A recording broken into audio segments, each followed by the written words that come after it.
Hi everyone and welcome to today's session. So today is quite interesting because I'm going to give like a roadmap of like what has been done so far in AI, from learning from human experts to learning from data to incorporating structure, memory, and then acting in the world using agents, and then through repeated interactions and so on, perhaps self-improvement, and finally whether we can possibly hit the singularity, which is like infinite self-improvement. So this topic is quite exciting for me because I think this is what excited me when I first joined AI. Like I joined when DeepMind released AlphaGo, and I thought, wow, AI has really reached a point whereby it can beat humans. So I went into the field, and then that's when I realized that probably we are still not there yet. Again, because it's quite a narrow system for like Go or for chess. We cannot really generalize it to all kinds of things yet to achieve this so-called artificial general intelligence. And now recently, like just last year, ChatGPT was released, and this seemed very, very close to AGI, which is like it can mimic like the best humans or the average humans. And so this got me excited again. And this perhaps is the key is to combine like self-improving systems and this kind of general pattern recognizers, and perhaps we can build a system that can perhaps bring us very, very close to the singularity. But if you want my honest comments, I don't think we will ever reach the singularity because continuous self-improvement is just not possible. I'll explain why later. So without further ado, let me just take you on this journey. We will first start on with what has been done in the past, and we'll slowly move on to what we are doing right now and some speculations about the future. And yeah, anytime during the presentation, if you want to ask more stuff, feel free to just clarify. All right. And I like to encourage a more free flow discussion format because that's how we learn from each other. Okay, let's begin. So this is the overview for today.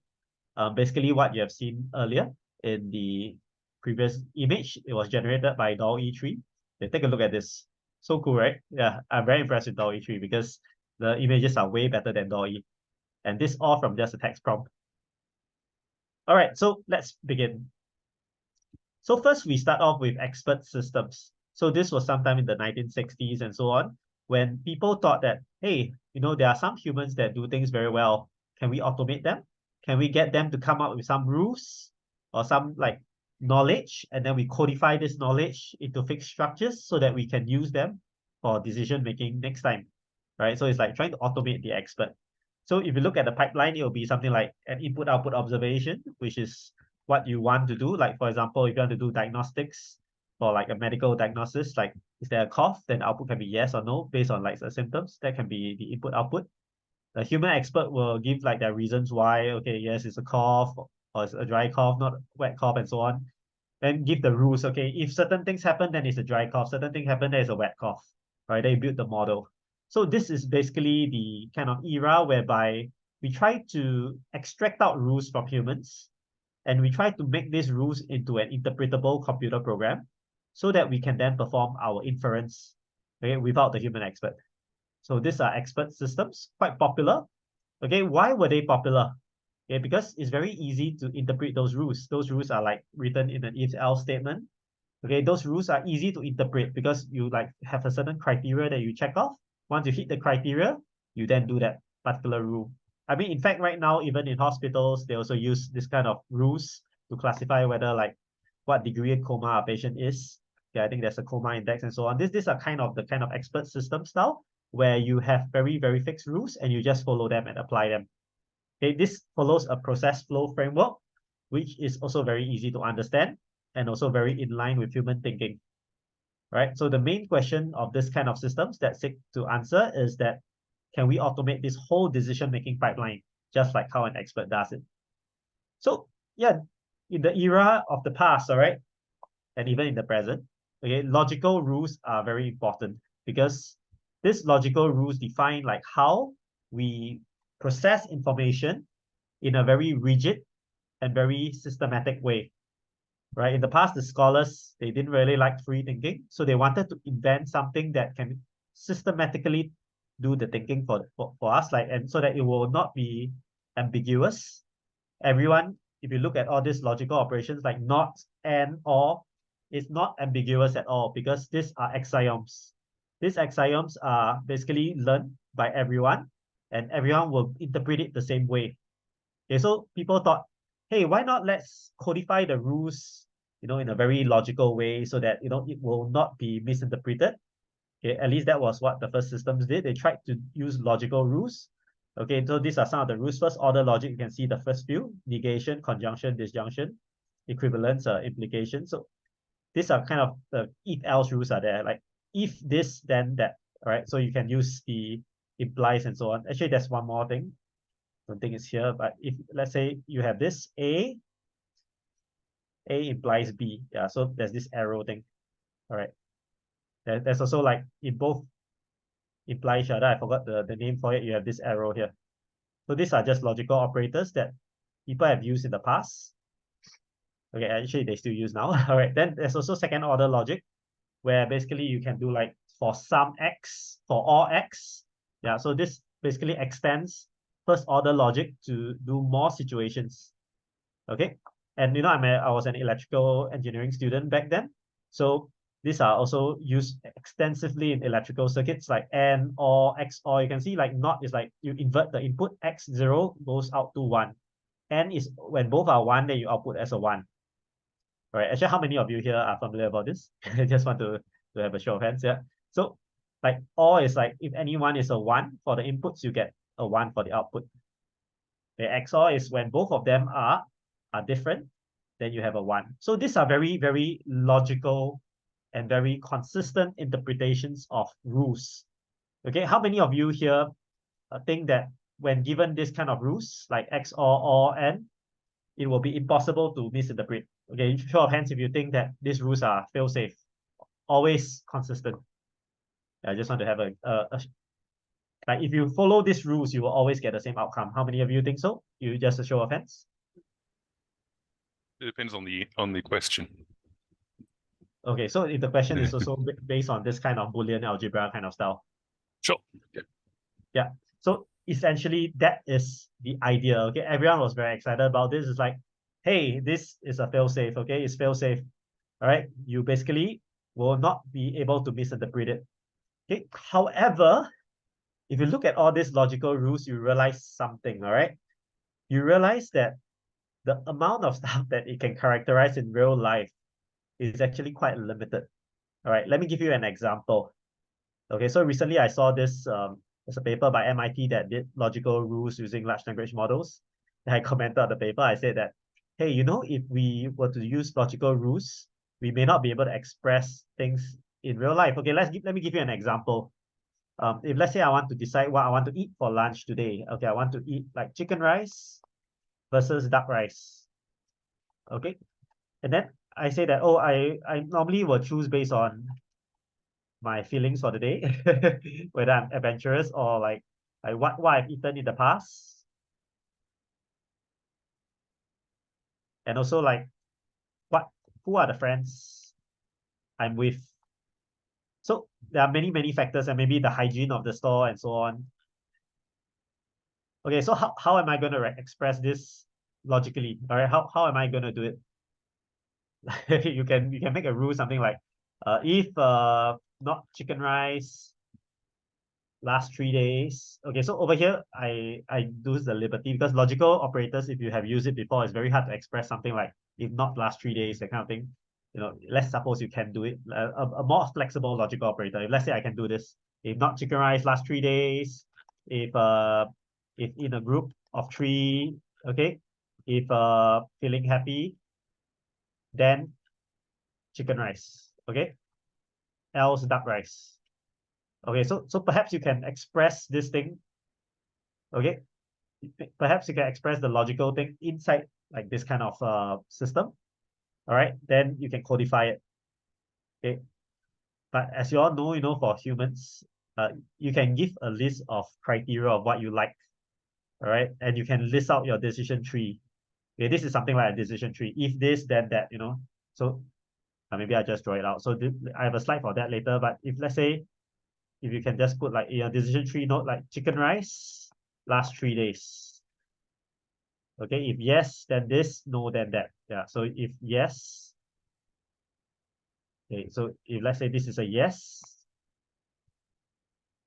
and this is a no, then you can have the output node here. as like what's your decision? So your decision could be chicken rice or duck rice. Sorry, if it's a yes, then you want something else. Duck rice and you want chicken rice.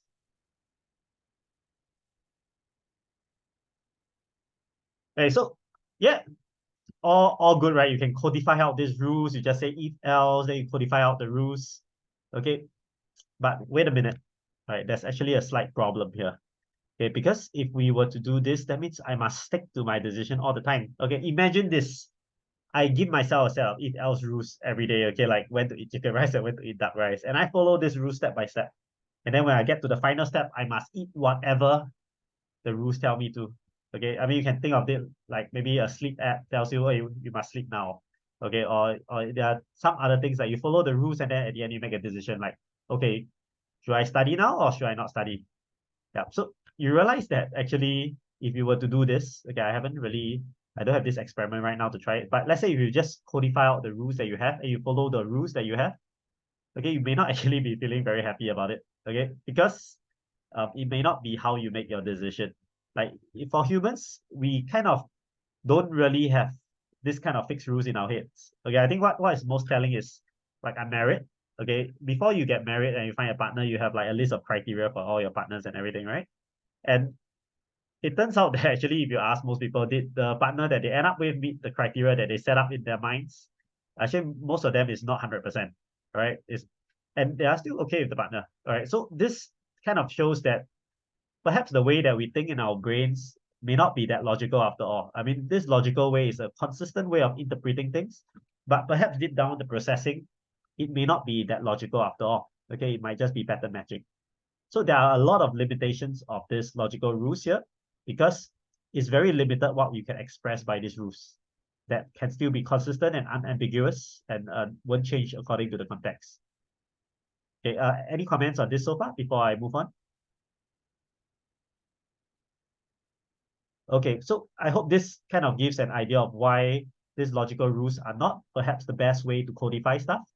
Okay, but for expert systems, most of them use this kind of logical rules, okay, in order to make sure the expert system perform in a consistent way, right? So there are also ways to express things in a more rigid structure. So just now I covered decision trees, like you can go yes or no, and you can move down the pathways.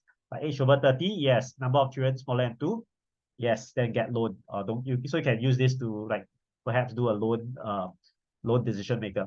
You can also do knowledge graph. So I covered knowledge graphs before. Knowledge graph, you have a source node, you have a destination node, and you have a relation. Okay, so this is also something similar to the logical part. Okay, rather than using the if-else logic, what we have here is we have a fixed ontology. So we have a way of extracting entities and relations. So we will be using a certain rule, okay, to extract these entities and relations. And whatever we extract must be based rigidly on this ontology we have. So like, for example, Barack Obama, this is a word of a person. Okay, you will not be extracting Barack as one person and Obama as one person because we will do like maybe a greedy match of the name to cover every single thing. So these are some rules that we have in order to make these representations.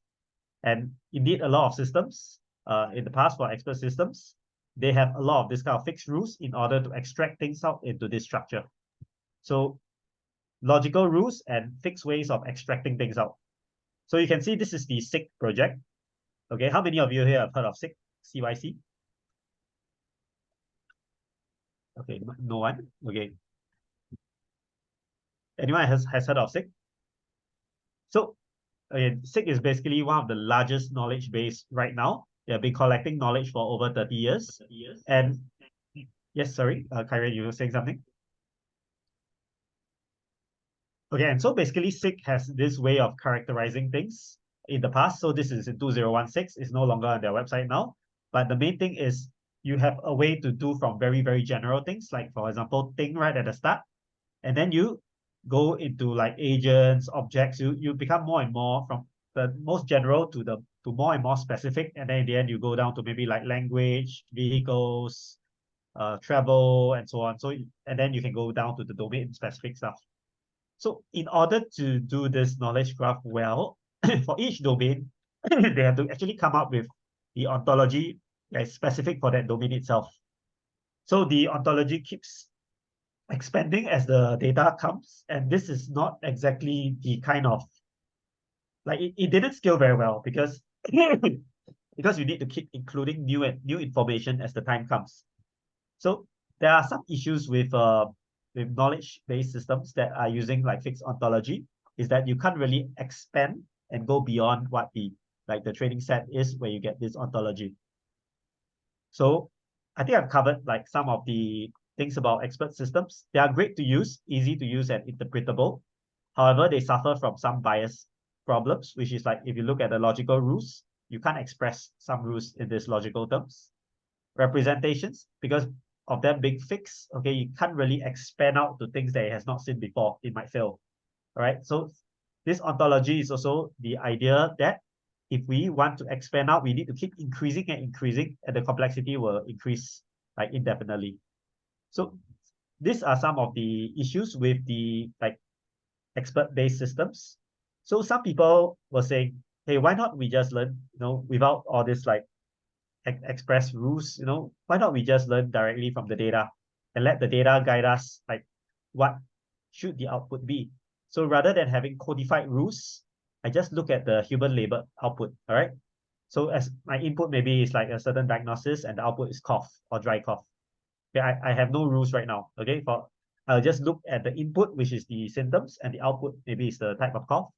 Maybe I do a classification, okay? I don't want to codify out the rules anymore.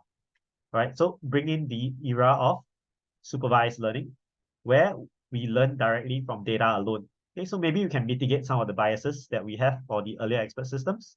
Who knows? Let's take a look. Okay, why do people do this? Because human experts, as you know, can be very expensive, can be very time intensive to obtain their opinion. All right, and humans don't exactly pour through lots of data very well. Okay, we also use heuristics to summarize stuff. The human experts may not be exactly correct as well. Okay. And also what I talked about earlier, what if you just cannot codify out into logical rules? Or like for knowledge graph, maybe the ontology may not be that fixed after all. It might change over time. What if the human experts don't know how to express it out? Okay. By the way, mapping out the ontology is a very human laborious step, okay, because it requires a lot of thinking. Okay, so all these things are not very obvious how to do. What if, and also there's this other problem, okay, that I didn't talk about just now. Rule-based systems suffer from this thing called the Gödel incompleteness theorem. Okay, basically, to summarize, Gödel incompleteness theorem is like this. Okay, any system that is capable of self-referencing may not be able to express everything. Okay, why? Okay, let's talk about this. Okay, this sentence is false. Okay, is this sentence true or is this sentence false? Okay, so the thing is, it's ambiguous, okay, because there's no answer, okay? If it's true, if this sentence is true, then whatever this sentence is saying is false. If this sentence is false, then, then this sentence has to be true, but this contradicts itself. So because of this thing called the self-referential loop, okay? So there's this book called Gödel-Eskelbach that talks about the self-referential loop. Okay, it's a great read if you're interested to read it. But the main thing over here is by Hofstadter, by the way. Yep. So the main thing over here about these rules is that if the rules are capable of like referencing itself, you must necessarily have a self-referential loop, and you can make a contradiction there that because of this meta loop to itself, this sentence is no longer meaningful. All right. So rules, other than being inflexible, they also have this inherent disadvantage, and this kind of breaks the logical system for some cases. So is logic good? Okay, mathematicians in the past always like to say that logic is infallible, right? But when Gödel released this, I think it kind of impacted the entire field. So this kind of showed that this kind of fixed biases has its problems. Can we do away with all these biases, and can we just learn directly from the data itself, just from the human labeled data? Is that possible? So that's the question we like to ask ourselves. And let's see. Hey, John, I got a quick question here. Oh, yes. Yep. So on the Kurt-Gödel theorem, right? So what they say is that if you have a set of true rules and you run some algorithm, right? Arithmetics, and then you always have statements that you cannot prove from the system itself. Do you see this as much more widespread than just purely in mathematics? Like I did, like, from my past work experience, when we build models, we always come up with routes that, we had no idea where it's coming from. I just want to get your expertise to see if this, like, Gödel's theorem is actually a lot more widespread than we thought it would be, because it's really hidden in a lot of the public education, like level. Some math majors don't even learn this until, like, grad school, right? So yeah, I do think it's beyond math and logical systems, definitely. Like even for English itself, like this sentence is false. It's already a contradiction. But the good thing about stuff like English or language rather than like mathematics or logic is that if this contradiction happens in English, like this sentence is false, we have different ways of viewing the same sentence. Let's go back to this sentence is false. We can just say that this sentence, is a contradiction. We can just label it as a contradiction and we can move on. Like because there are different ways of viewing the abstraction levels of a language. All right, so you are able to get out of this loop by saying that, okay, this is a loop. Full stop. That's all. You can just acknowledge, okay, there's a loop here, and then you can move on. Or in fact, when we process the information, we don't necessarily in our heads, like this sentence is false, then we look back. No, we don't really do this. We can just say that, okay, this sentence is false like that. And it's like, okay, the sentence is false. Yeah, then you can move on. So like, if you want to link back here, this is an extra conscious step that you can choose or you can don't choose to undertake. So you can break out of this loop, because if you were to do it in a non-logical manner, you don't have to refer to yourself. You can just say, okay, I acknowledge there's a reference here, but I can choose not to do it. So at least when we do conscious processing, like we don't okay, if let's say we keep getting trapped in this loop, if I tell you this sentence is false, that's the end of your day, you just keep thinking this sentence is false and you keep going in the loop like that. And to be fair, that some people will do that, right? I'm thinking of people who have Asperger's or some other sort of syndrome where actually they fixate on that detail, right? And so they can have a very mechanistic way of approaching this. Yeah. So, if you don't suffer from such a condition or don't have such a condition, then sure, you can go, I see what's going on here. I'll step back from it because that's the healthy thing to do. That allows me to move on with my life, which is going to be better spent not going around this loop a few more times. Right? So once you recognize it as easy, weirdly, I just read Harry Potter to my son, and this is how the mirror works, right? So, but once you realize what's going on, you have the power to do something about it. But until you can abstract the problem, that cycle, you're trapped in it. Yeah. That's a very, very good point. So you can have an abstraction space of different levels. And then if, let's say, you realize that you don't want to use this level, you can move to another one. So I think that's the power of language, because you can actually break out of this kind of logical fallacies, because you can recognize the problem and move to somewhere else, or you can just don't choose to process it backwards. There's no must that you must refer to yourself. I think this is something that is very flexible, and like large language models, you give this kind of thing to large language models, it doesn't go in that loop, because what it can do is it can recognize that, okay, this is a contradiction. Yeah, you can just end it like that. But of course, as what Richard says, if you don't have the ability to recognize this, you might be trapped in that loop yourself. So this affects not just logical systems, as what Kairan mentioned. It affects any kind of system that is capable of self-referencing. And the reason why I brought this up here is just to show some of the fallibilities of rules. Earlier I asked, do you think logical systems are infallible? Okay, so I think Volodymyr said that yes, they are fallible. I think you were thinking of this as well. Okay, so this is just one reason why like rule-based systems can fail.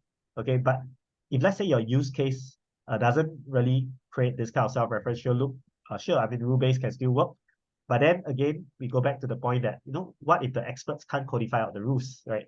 So At least that's the kind of discussion that I was thinking of going into. Yeah, Richard, do you have anything else to add? If not, I will move on. I was just going to say, in terms of algorithmic completeness, in terms of programming behavior, right? I think it's fair to say most of us here are programmers of some kind.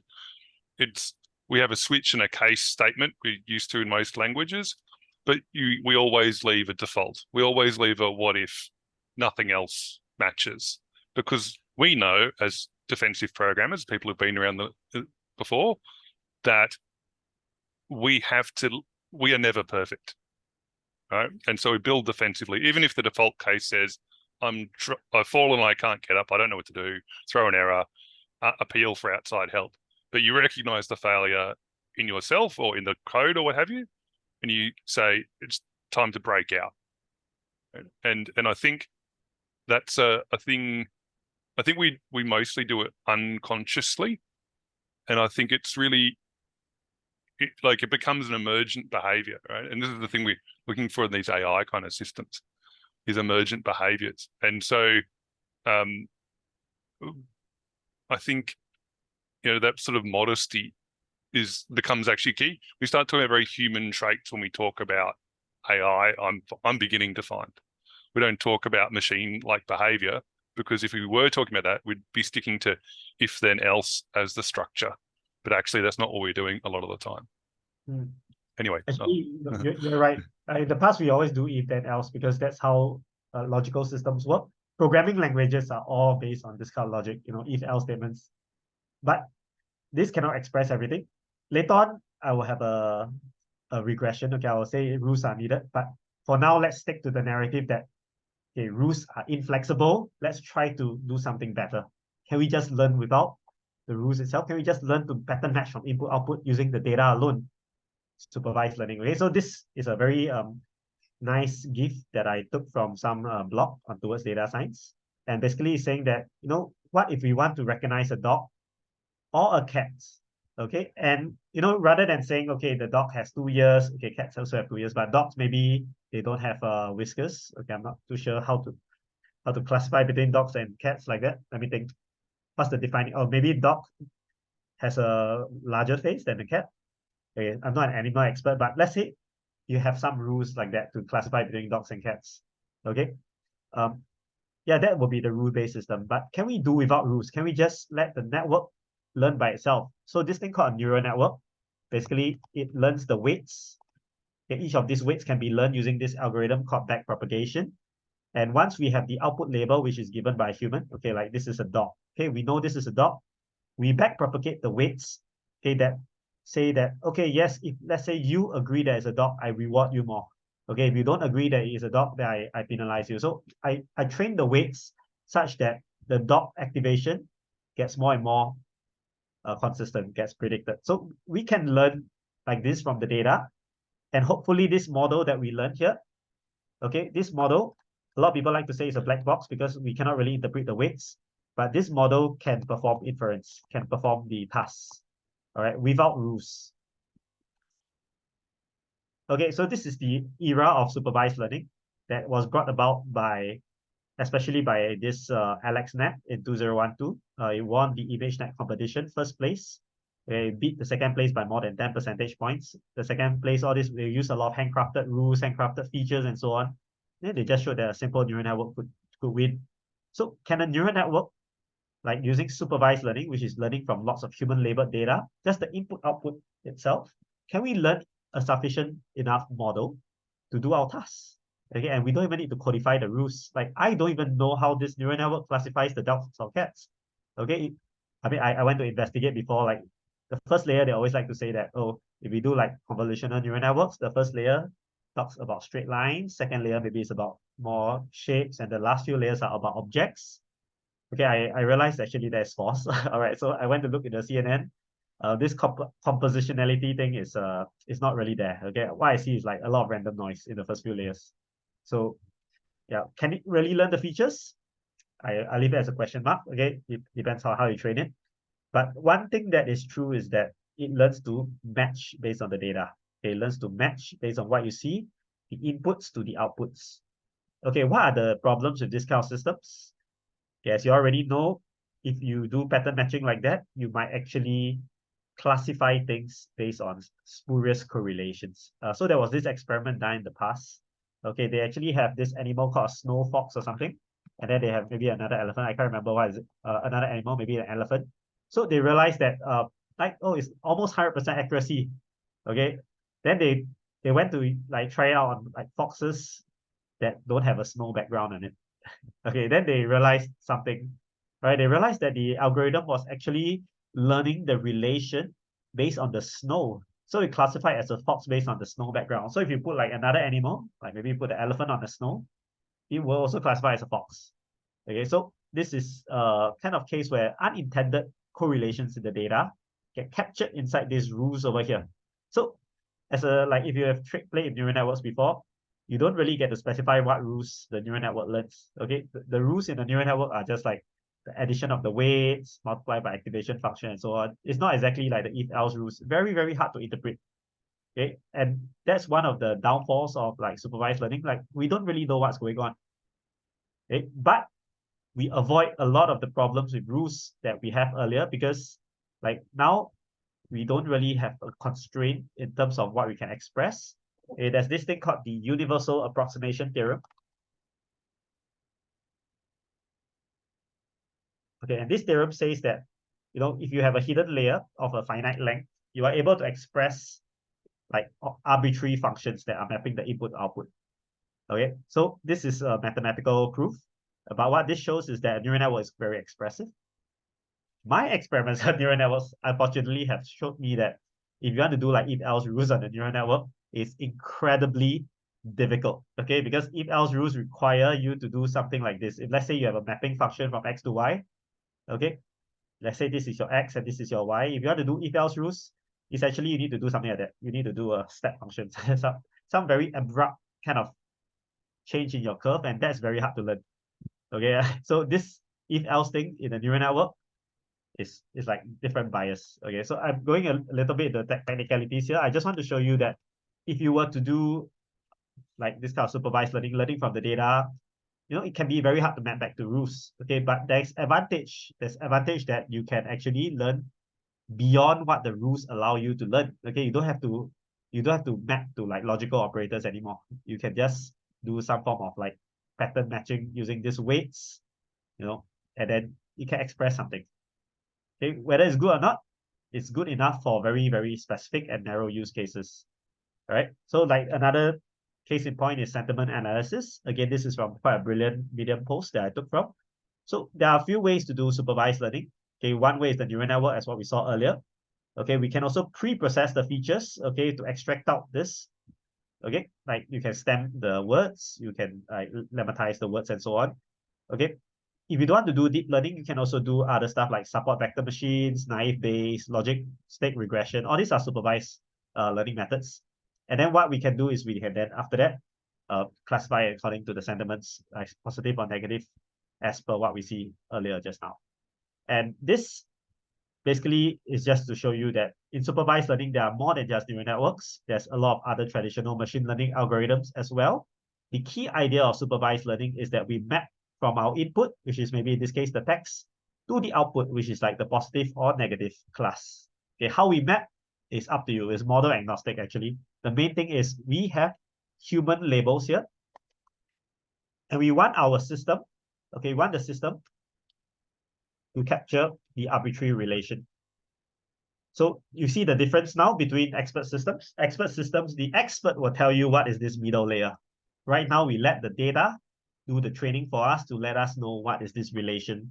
In some cases, we know the relation well. If we do like, if you can also use a decision tree, you know, yeah, you can also learn using a decision tree to learn from the data. So in some cases, it's interpretable like a decision tree. In some cases, it's not that interpretable like a neural network. Okay, but how interpretable or not, that's not the focus of today. The focus is with this supervised learning methods, from just human data alone, human labels alone, we can already learn the arbitrary relation.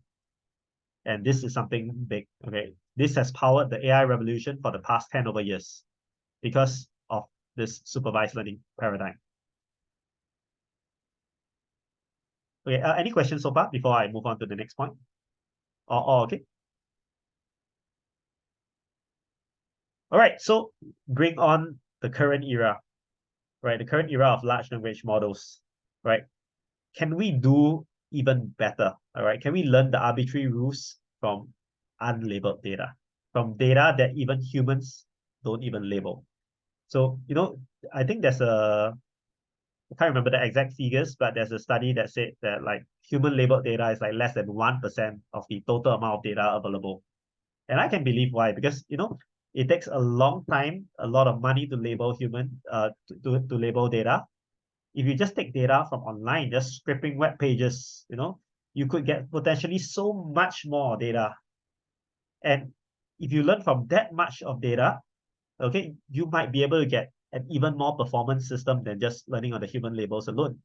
So this is why it's called unsupervised learning. Okay, so unsupervised learning is a term that has different meanings because there's also stuff like clustering, which is like clustering things based on similarity. But over here, I'm not referring to clustering. I'm referring specifically to learning from all kinds of data, okay, that are not labeled. So anyone can give me an example of a system that uses unsupervised learning or learn from any data?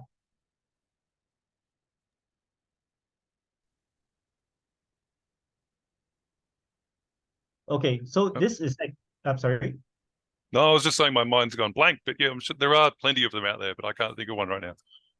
Okay, so the system that is most popular right now is ChatGPT. So large language models actually learn from huge amounts of unlabeled data, okay, because they do this thing called the next token prediction. So that's why I said earlier, human labeled data is expensive to obtain. Can we just learn from data in the wild? Okay, just doing the next token prediction task, okay, is a way to learn from the next from data in the wild. So for example, I can ask you a sentence like, what is the next word in the, all right, can you fill in this one? What's the next word in the blank? Okay, anyone can guess what word is this? I'll go with sentence. Yeah, next word in the sentence. Yes, that's right. You can go with sentence. Okay, let's try another one. Okay, if let's say I have a JSON file like that, name is like Ken, and then like age. Okay, what is this next character that you will predict? Anyone, if you are familiar with JSON, what is this blank here? The blank would be a quote mark. A semicolon, you mean? Like that. Semicolon, yeah, that one. So, my bad. Yeah, so this is like how a JSON looks like. And if you just keep doing the next token prediction task, you essentially learn the structure of the text. I mean, if you can have like, John is Peter's son. Okay, Peter is John's. Then you can have a blank here again. So you can even learn stuff like this. So the answer for this, okay, I'm not going to ask for this. This one is the answer for this is father. Okay, so this is something like what a traditional knowledge graph would encompass. So you have a John here, and then you have Peter here. So John is Peter's son. So this one is a son relation like that. Okay, so Peter is John's father. Yeah.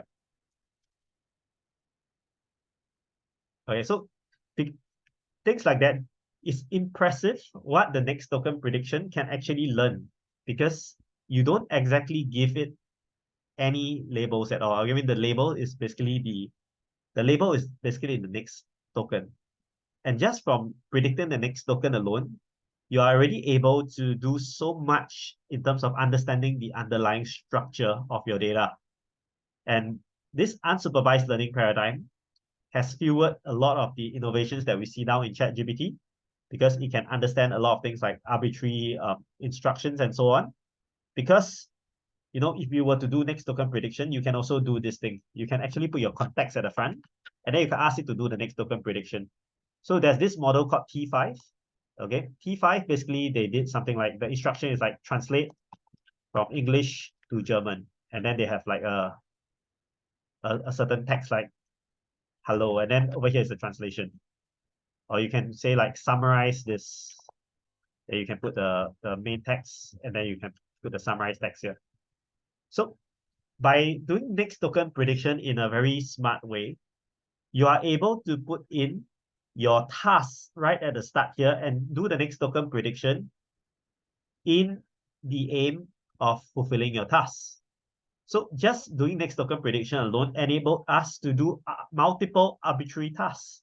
Okay, imagine in the past, we used to have one model just doing translation, one model doing summarization.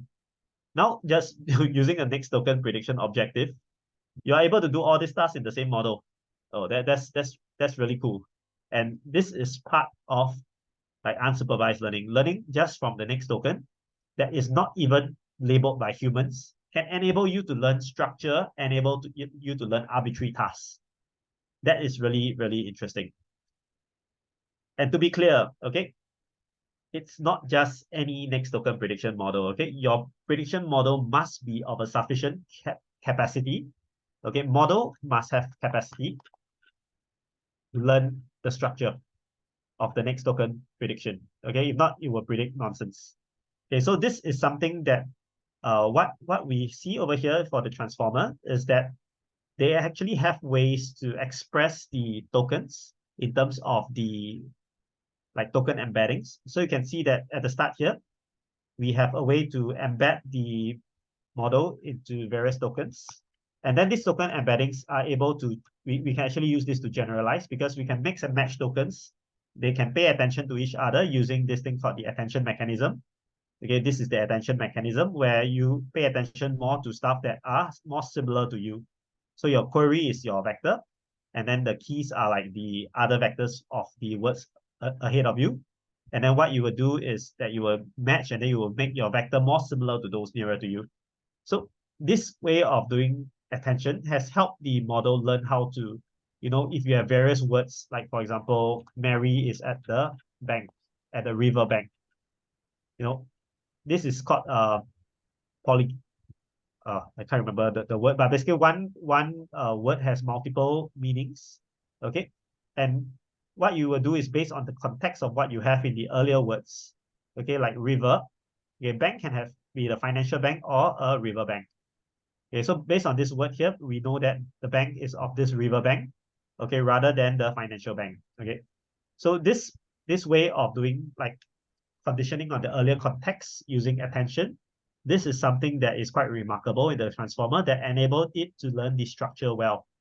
So unsupervised learning is one part of the solution. The other part of the solution is having a flexible enough architecture that can learn from the context. And this is what is done right in the current LLM eras.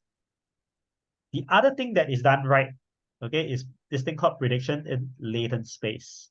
Okay, what is latent space? A latent space or abstraction space is basically a space whereby we can do meaningful predictions. So for example, you have cat and dog, right? So we have cat, we have dog, and we have house, right? Just these three words itself doesn't really mean anything. But if you can map it into a latent space whereby your cat goes here, so your cat maps into this part of the 2D space, maybe. Okay, in theory, this latent space is high dimensional. It could be like the 1536 dimensions, like in the embeddings for OpenAI. Okay, and the house can be over here. So we can actually do like if we can map into the right latent space. Okay, dogs and cats are more similar to each other than house. So I can switch one of the words. Like for example, I can just say the cat is living. The cat is a living animal. Okay, and if I change to the dog is a living animal, this sentence would also make sense. And then if let's say I were to do something that like maybe your training set is all about cats, okay, and then there's only dog appearing like 1 or 2 times. But if you can map this thing together like that, the next time you refer to like a dog or something, you can kind of infer stuff from the cat. Okay, of course, cats and dogs are not exactly the most similar.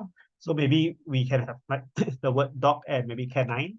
Yeah, maybe similar words like that. If you know they map to the same latent space, you can just substitute the word and your meaning won't change that much. So knowing how to predict in this latent space is exactly the way to solve AI. Okay, and I think there's not just one latent space. There's actually many latent spaces.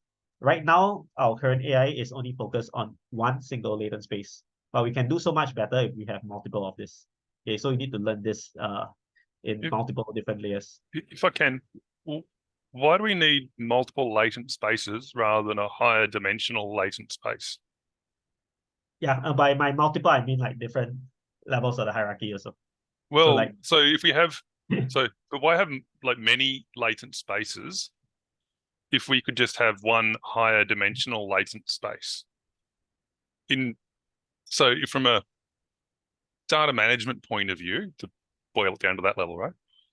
If we just need many, instead of having many latent spaces, from a data management point of view, if we just add one more dimension where, you know, 1 is latent space 1, 2 is latent space 3, and as an index, then technically we have, you know, these disjointed latent spaces, but in one area. But I mean, that's not how they actually work, right? Because we don't label our indexes in latent space. They're just stuff. But the effect would be the same, even if we didn't label them as such. So what I don't understand is why we need to have many different latent spaces. Oh, okay. So the idea of the multiple latent spaces, I will have a slide on that also, is basically to say that, like, maybe you just have one latent space is only meaningful for a certain subset of problems.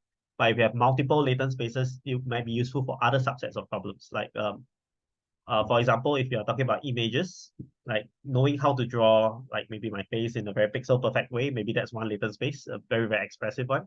But in order to identify me as a person, maybe you just need another latent space that can just identify eyes, nose, mouth, and features of the face.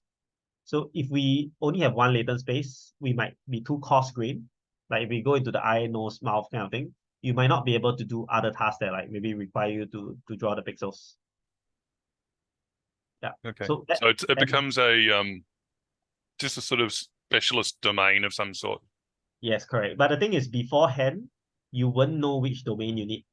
So I Yep. believe that we need to kind of model multiple different latent spaces at different levels of abstractions, and then let the task determine which latent space to use. So at least I think that's what's lacking in current AI systems, and this is something that I'm also trying to build. Because latent space prediction, if we can map it to the right latent space, if you can map it to many, many different latent spaces, it can really help to do problem solving very well. Yeah. Okay, so yeah, sorry, Richard, did that answer the question? I think so. Yeah. Yeah. So so on this point, so ChatGPT is trained mainly on English-speaking countries, you know, probably more on the US, right? Would it have certain kind of bias if I were to ask a question, could you recommend me what I should have for lunch? And it would say, okay, Burger King or Five Guys burger. Because it's trained on many, you know, on the web, you know, from the US. Now, Yes. So on latent spaces, I can create so that if I'm from Singapore, it would not probably, you know, hamburger would not be my first choice. Would that work like that? Yeah, I believe so. It depends on your training data. Like if your training data is all from US, then it will be more US bias. Like what Richard said, it said yes. So this is a problem with large language models using ChatGPT right now. There's a lot of communities that are underrepresented, like maybe Africa, because they don't have internet data. I can even offer that the American sort of bias is apparent if you come from an Australian context. So in many ways, very similar countries, you know, English speaking, wealthy, etc., etc. But the American bias is quite evident even in an Australian context. So it's not like it's quite specific in a lot of ways. Oh, I see. Okay. Okay. So there's no way to get rid of those biases, right, John, without using like a latent space on top of actually, that. even the latent space wouldn't get rid of those biases because those are biases in your data. You have to curate the data accordingly if you want to get rid of those biases. You could probably fine tune them to reduce their impact or even eliminate them if you're really keen.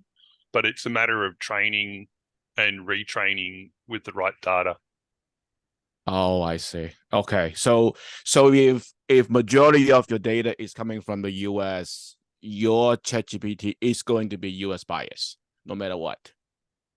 Yes. Yeah. Because as I said about the unsupervised era or the supervised learning era, you learn the correlations or the traits of your data. So because of that, whatever data you feed in to the output, it kind of learns that your data is more US based, it will be more US bias. It's as simple as that. Right. John, can I ask a question related to this? Yeah, sure. Go ahead. Right. Okay. So, is it possible? I mean, this ties in with some research I'm doing.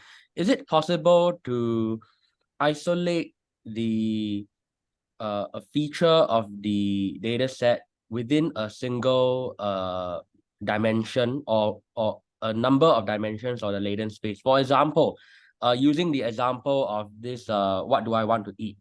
Can I isolate maybe the country into a single latent variable, all right, like US or Singapore or China, and then in a generative way, I could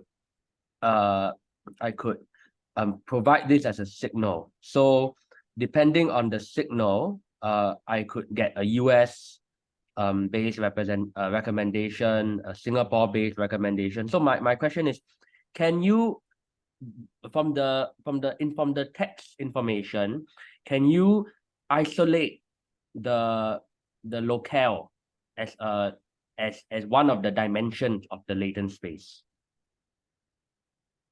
Okay. Yeah, you can do that. So what people have done for this is that they have, for this mainly for tabular data, like you can train on certain fields, and then maybe if you don't want to take into account race, okay, you can either set all the race to like a certain kind. But because this also applies for like criminal cases in the US, I think whites get prosecuted less than blacks. So what people have done is they can either make all of them whites in the thing, or they can remove the race variable.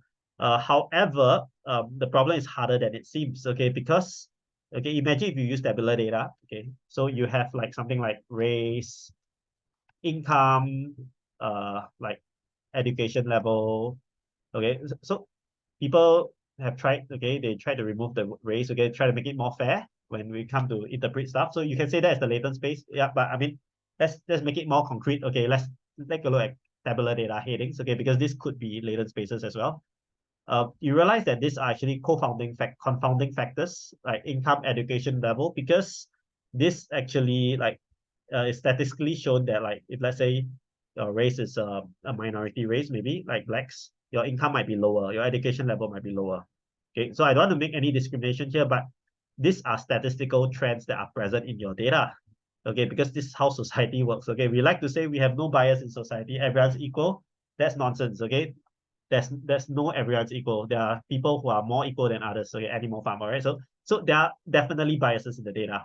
So even if you make it into a latent space, okay, as long as your latent space has confounding factors, you won't get away from the bias. I get that. Of course, if I wanted to isolate race from the latent space, and then I wanted, I can imagine that, okay, I want a latent space which removes race from the equation.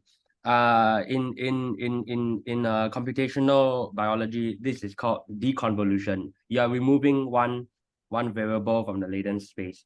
But of course, it's impossible because the variables, they interact with one another. The race is not independent of income. Yeah. So I would like to say that whatever you wanted to do for your case of removing bias, unfortunately, I don't think that's possible.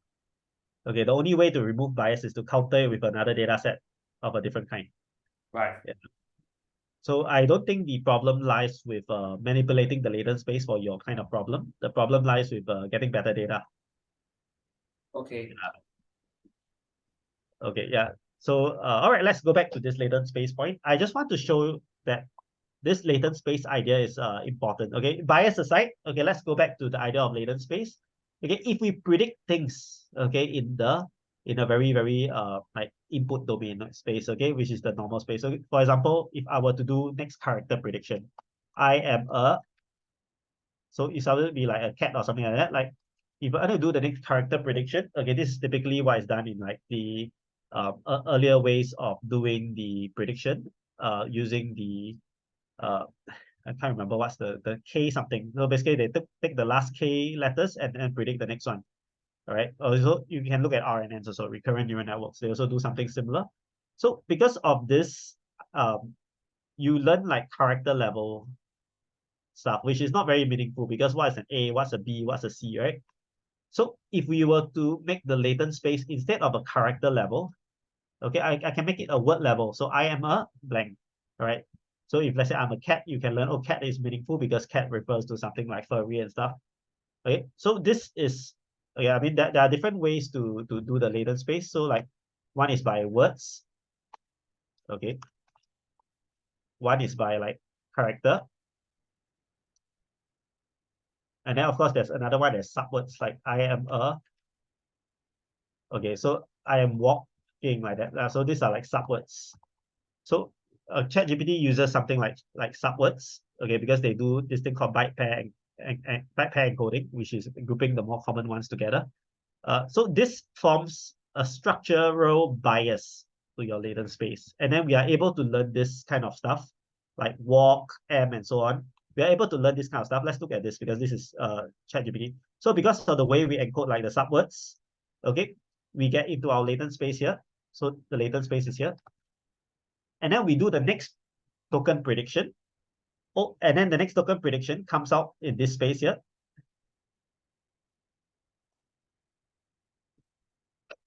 So actually, when we actually do this thing, sorry, this is not latent space anymore. This next token prediction here is done in the original token space. So it generates back the tokens. So transformers are a very unique use case for tokens, okay, in that the output of the transformer is another token. It goes back to the input space. Wow. It's like you go into your latent space and then you predict back, you go back to the token itself. So like, for example, if here is like, I am walk, and then the output here will be ing, okay? After you do the, you basically take the maximum probability after you do the softmax, you get ing as your token. So this generative architecture is used in large language models, and it's powerful because the way that we tokenize it has some meaning. Okay, of course, this is with a lot of caveats because it may not be meaningful all the time. Okay, but at least for most cases, it has some meaning.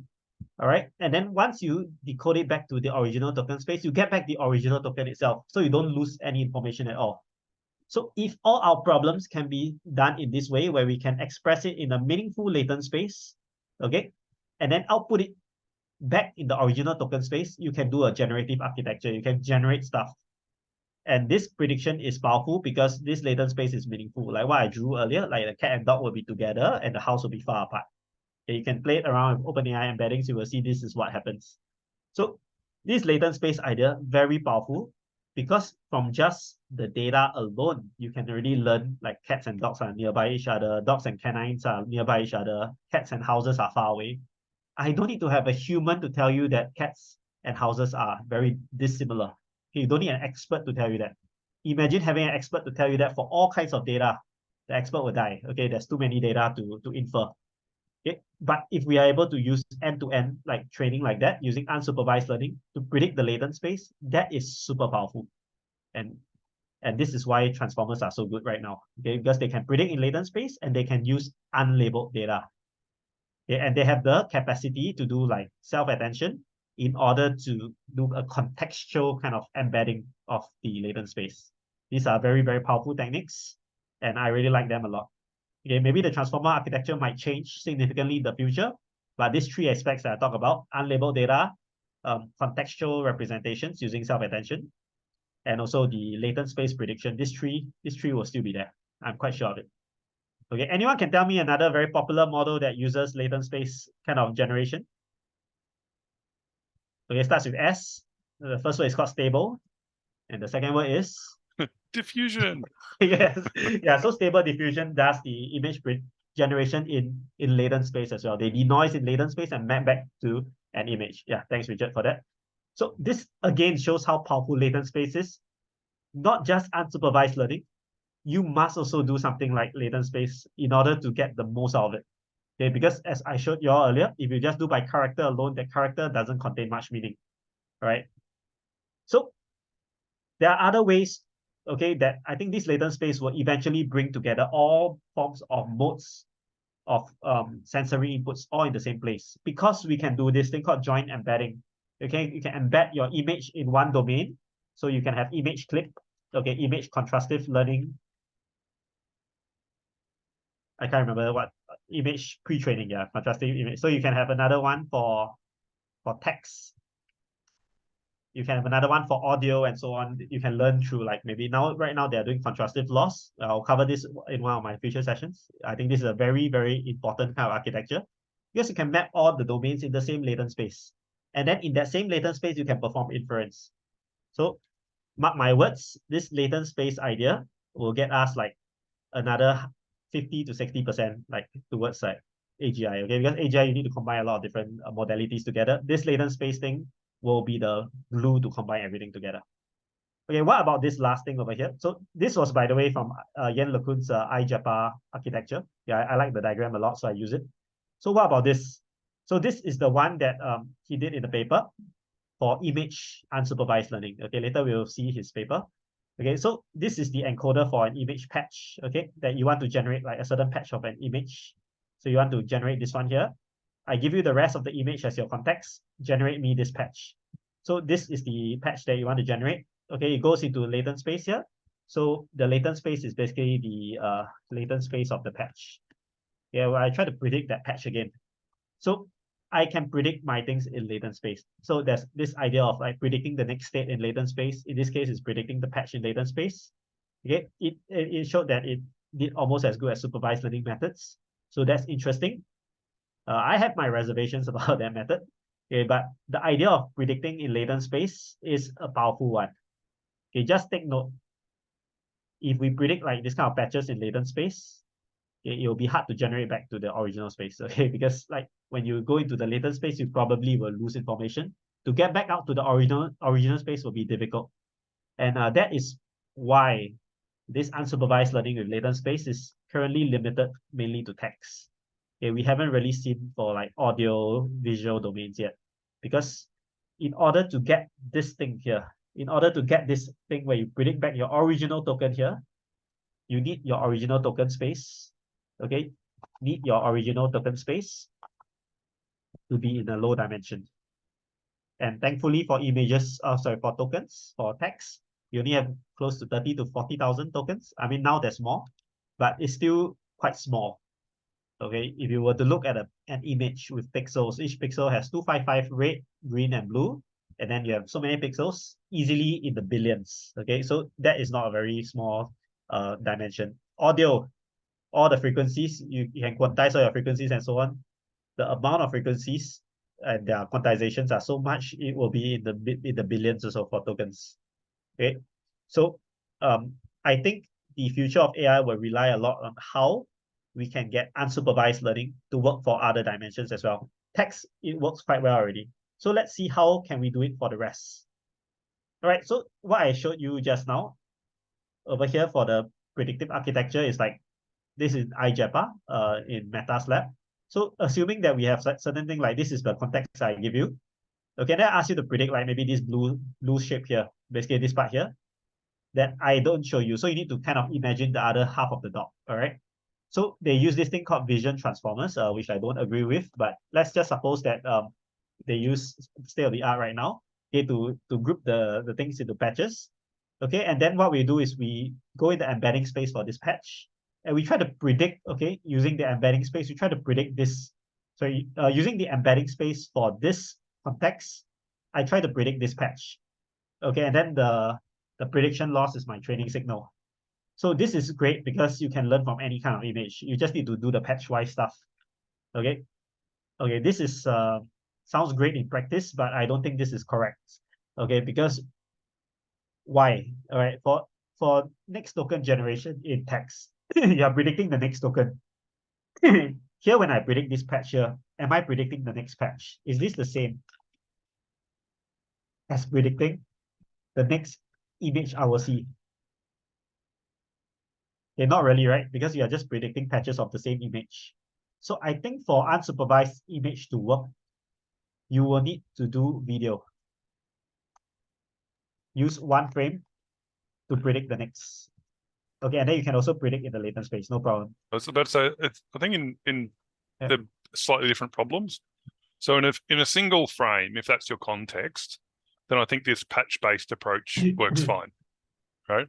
But if you have there's two things going on with a video, which one helps, one doesn't.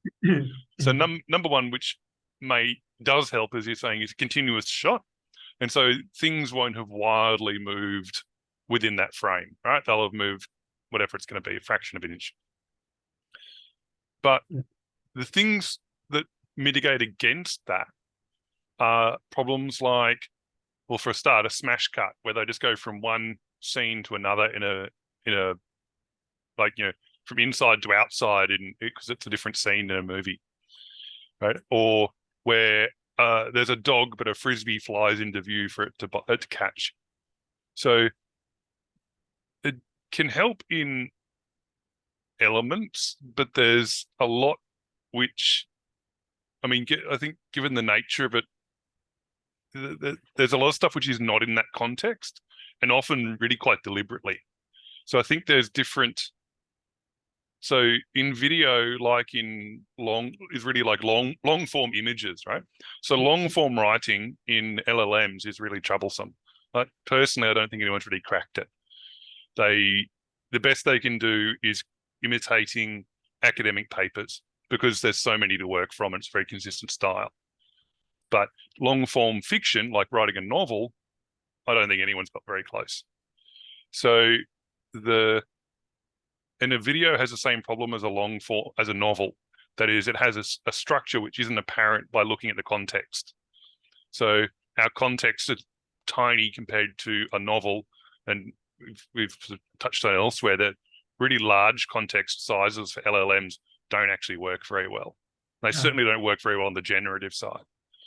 And it seems to be that the attention and that relationship breaks down as you get to these bigger sizes. And I think there's a similar thing going on here. So for a single frame, I think this patching approach really works quite well. But I think for the longer video style interaction, you need to give it a separate structure in the same way a novel needs a separate structure. Otherwise, it doesn't really work, I suspect. Yeah, of course. So the long context problem is not solved yet. Okay, if not, I will be able to generate code of multiple directories in one go, like the chat dev. Yeah, so right now, in terms of context length, okay, that is a problem for generation. But right now, for this other modalities, okay, we don't even need to talk about context length here. The way we represent the tokens, if we are using tokens, is not that great yet. I mean, the best that we've seen so far for image is to make the patch as a token. Okay, so the reason why I disagree with this is because, like, if you patch the image as a token, imagine you patch the dog's face, like the left eye and right eye, those are actually the same dog. Okay, but because of your way you do arbitrary patching, you kind of lose the information. So the only way I can agree with this is that you have multiple patch dimensions. So you patch at small level and big level and so on.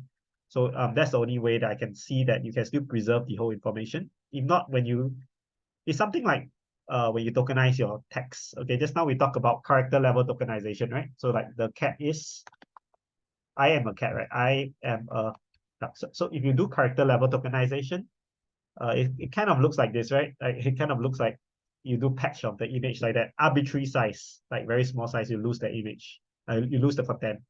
So perhaps we need to find a way to patch better if you want to use tokens as if you want to use patches as the tokens for images. Okay, so I think we are not quite there yet. Okay, the best performing models for vision so far are still mainly like supervised learning kind of stuff. This iJEPA is still not that great compared to convolutional neural networks. Okay, it's great compared to vision transformers, yeah, but it's not that great compared to like CNNs. So this is something that, like, I think we still need some work in. The vision domain is something that can have significant improvements if we are able to do stuff that don't rely on this kind of tokenization, but rather we can perhaps tokenize the whole image into multiple abstraction spaces. And then we do this next frame prediction.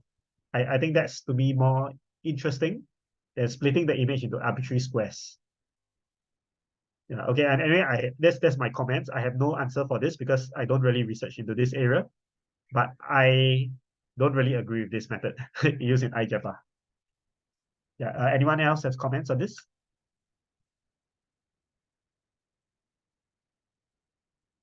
Okay, but anyway, thanks so much for sharing, Richard. I think this is interesting also. So I do understand that patch-based prediction in an image is perhaps still usable. Okay, so let's leave it as that for now, because I don't have the answer for this. I just know that we haven't really quite reached there yet for image unsupervised learning. Hey, let's look at audio. Okay, do you think we can predict like what I'll be saying next accurately so far? Okay, for audio, I would say it's a half-half. Okay, there are architectures like VOE.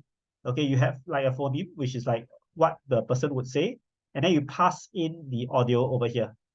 So the audio codec will condition on your phonemes, which is like how you break up your syllables in your words, and try to model your style of voice over here.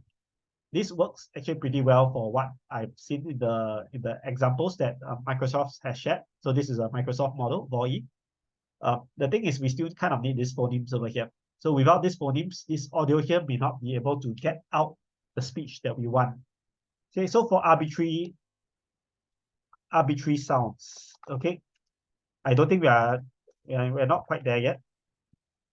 Okay, but if we can compartmentalize the sounds, like into like speech, drums, vocal, music, and so on, I think it's possible. Okay, there are different transformer models that try to model out like an orchestra and stuff, like or a pop song. I think that has worked quite well. Like you can check out Jukebox, OpenAI Jukebox, and so on.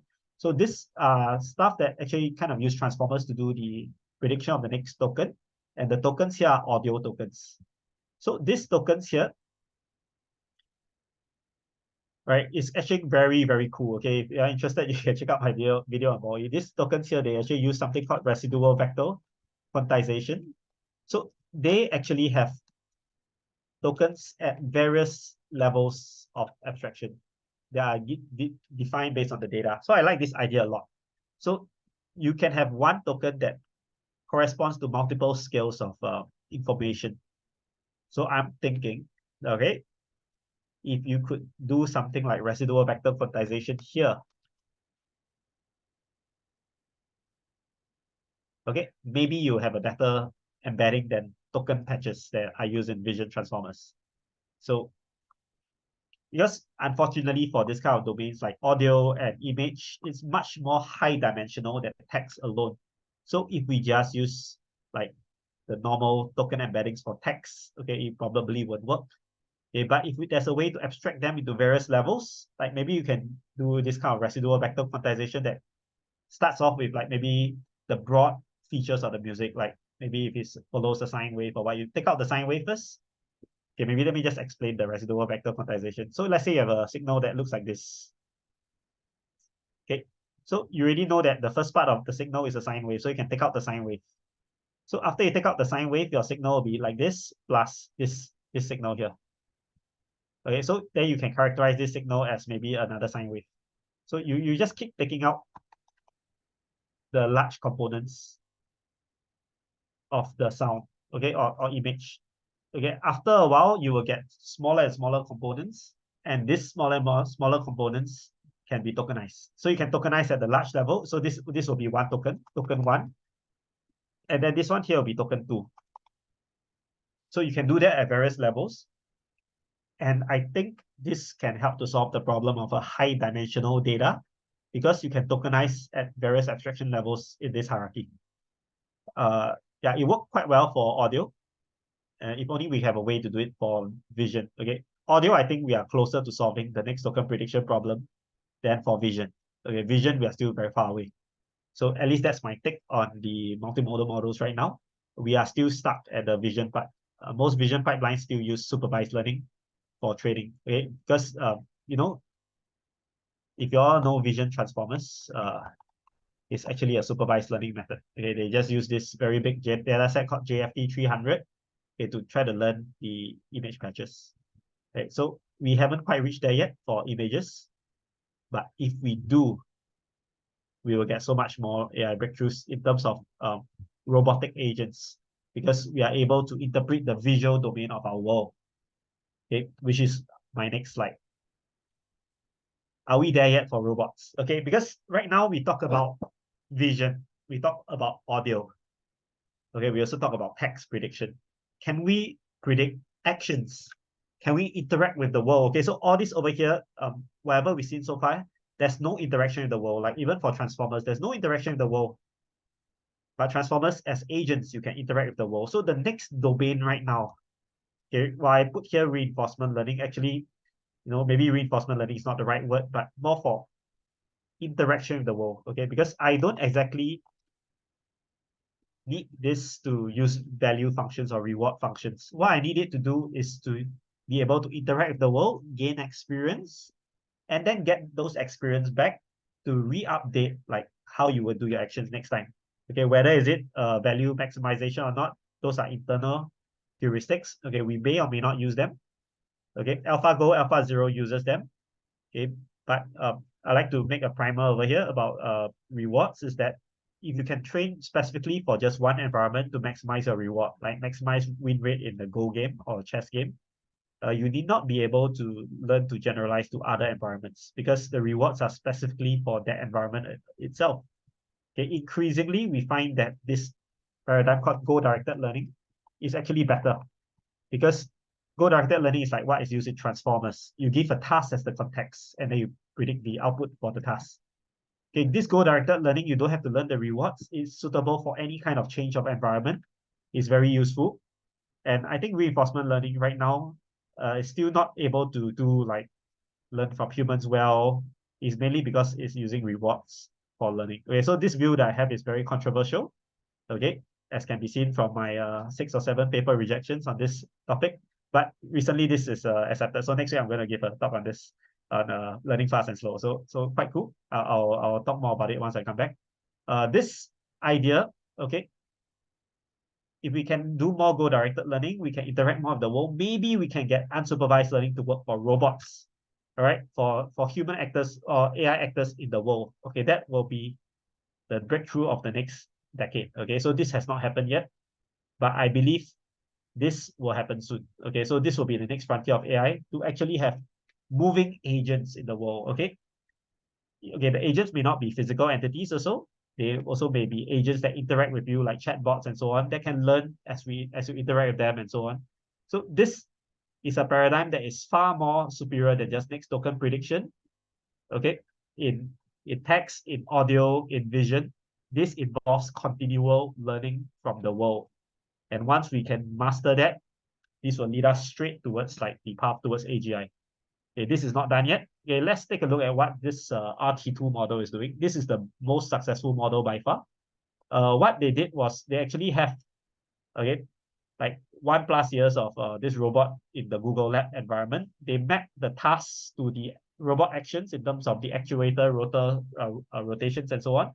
Okay, and put them in the transformer model to predict based on the task over here, what should my action be? And they constrain this action to a certain value, a quantized value, so that the output of the action will always be valid. Okay, so the idea is given a task, what action should I do? So this is kind of trained using a data set of previous tasks and previous actions. Okay, the robot did not learn how to do these actions from scratch. Okay, it's already trained using like previous reinforcement learning algorithms. Over 1+ year of data, they collect it. They train this model from tasks to, so this is basically train a model from tasks to actions. Okay, and what the breakthrough of this paper is that they use the online visual question answer data set, like what is happening on this image and so on. So this part, okay, could help to form perhaps maybe a sort of a chain of thought thing. Like when you see an image here, okay, we use this internet scale VA, okay, we get some idea of what's happening in this image. So this part here is the internet scale training. So we get an idea of what's happening in this image, and then we can then characterize what tasks we want to do. Okay, so this is using massive learnings of like what people have done online in order to power the learning of this robot.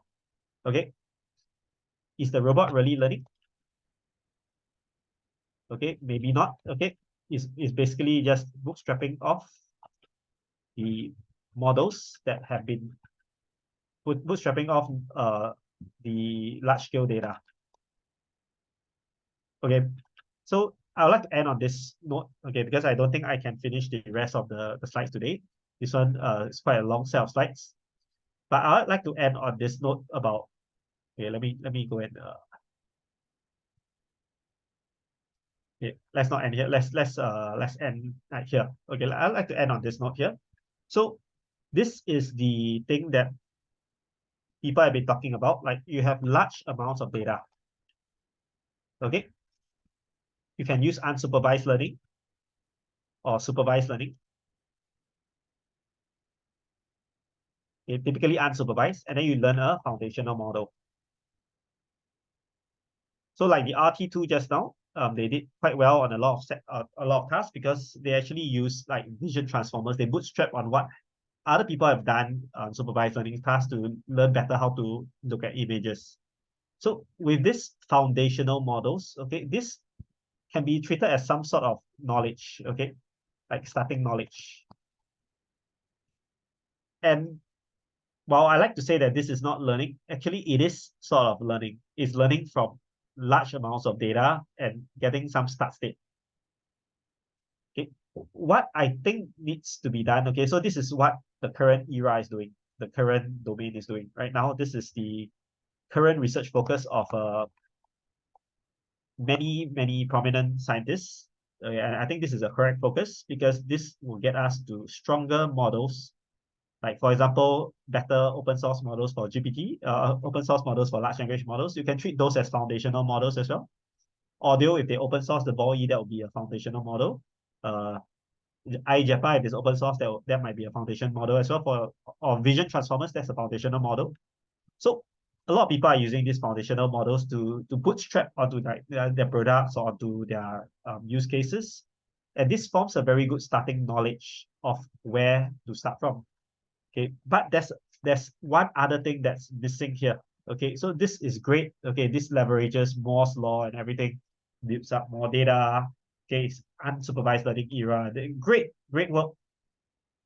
What I think that's lacking right now is what actually I'm trying to focus on is basically after you get bootstrapped, how do you learn fast and adaptable to your environment? So this typically right now is done using fine-tuning. There are limitations to that because fine-tuning still needs quite a bit of data in order to get it to work well. Okay, what if we can use other things right now? Like we can use memory, okay, rather than using gradient methods, you can use memory, which are gradient free, okay, in order to learn from past knowledge. Okay, and then what if we can do like multiple agents and pick the best one? We might be able to do this thing called continuous self-improvement.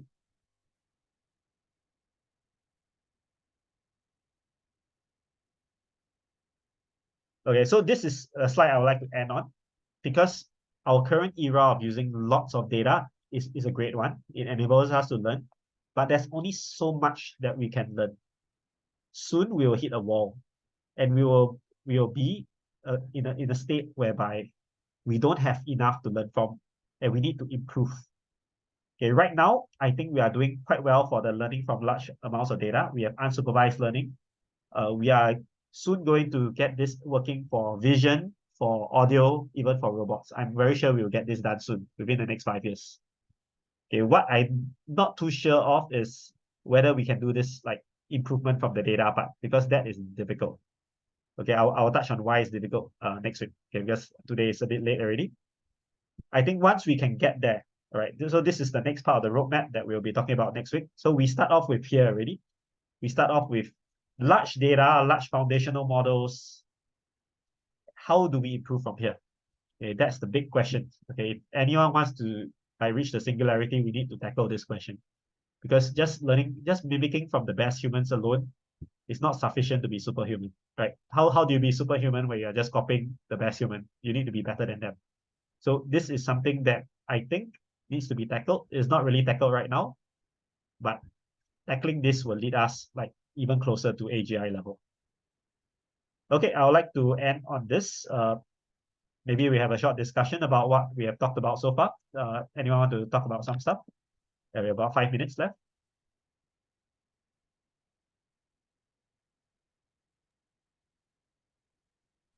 I think. So just to, yeah, go ahead, please.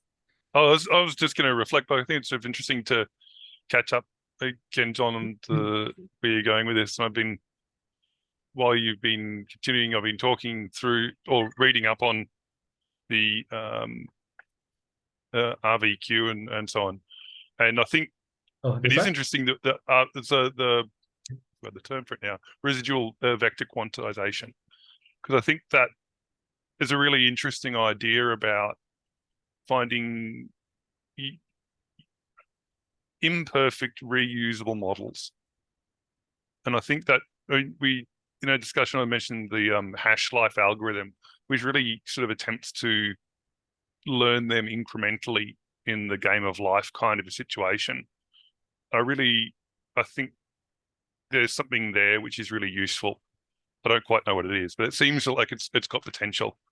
They're both leaning in that same direction, and I think, but I don't, and it plays into the sort of JEPA or JEPA kind of style of approach as well, where it's about multiple levels of abstraction and patterns of patterns and that kind of situation. So it's super interesting topic. I don't have a really good outcome at the end of it. Yeah, I really like the RVQ because it talks about multiple levels of hierarchy, multiple levels of abstraction, and all these are learnable in the RVQ context. So I've been actually toying around with this idea about like whether hierarchy is learnable. We've been having discussions on Discord as well. Is hierarchy learnable or is it by structure? I think it's both.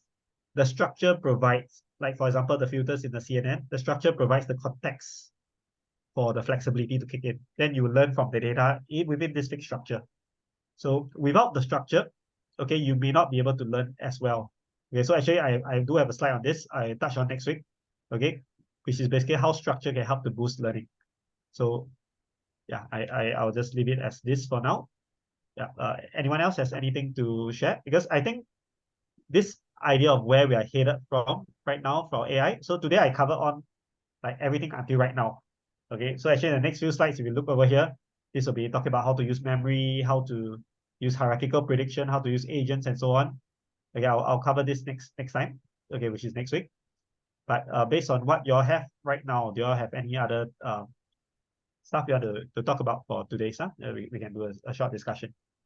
Yeah, I think my next question will be exactly about what you're going to talk about next week. But we are trying to do the self-improvement thing for small use cases. And right now we are not really hitting the ceiling of our context. So whenever we need as an example of sample input, sample output, it is not yet exceeding what is OpenAI is capable of.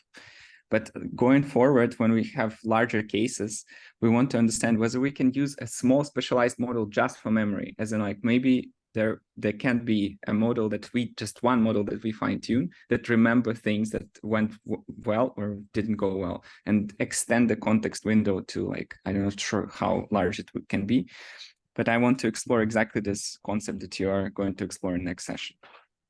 Yeah. That's very nice. Okay. I'm actually a memory researcher. Like a lot of the stuff that I do, up challenge or like for the learning fast and slow, I can just show you the model. Like I believe that right now, our key focus, this is the model that I'm going to present. Like next week I'm going to Macau to present this. So this one, this is what we are focusing on right now. We are trying to train this neural network to learn from data and so on. But increasingly, we are finding out that memory is very, very important because memory allows you to learn instantly. Like retrieval augmented generation, you learn to feed the context straight away. This neural network is fixed. It doesn't learn. But if you can imbue it with memory, you can override like basically what the neural network might typically generate.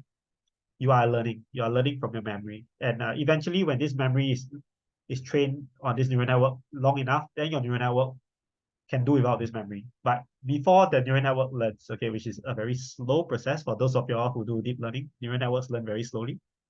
Memory learns instantly. So I really think that the key to adaptation is to use memory.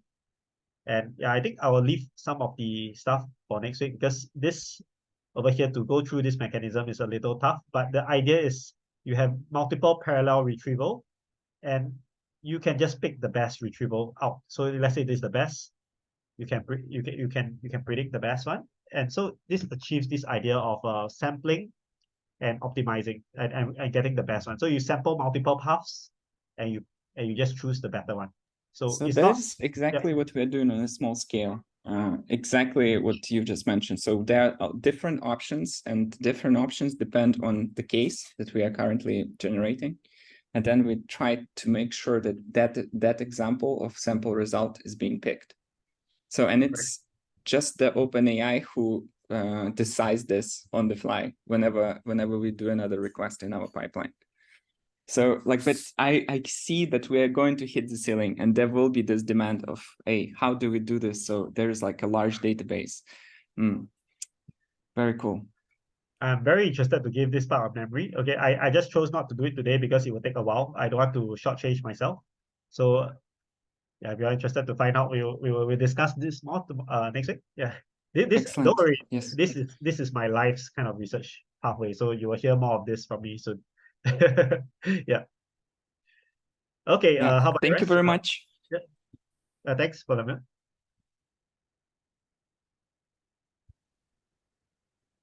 Thank you. Okay, if not, thanks so much for the discussion today. It was very lively. I like it a lot. And yeah, I'll see you next time then. Okay, bye, everyone. Absolutely. Okay. Take care. See you. Thank you. Bye-bye. See you.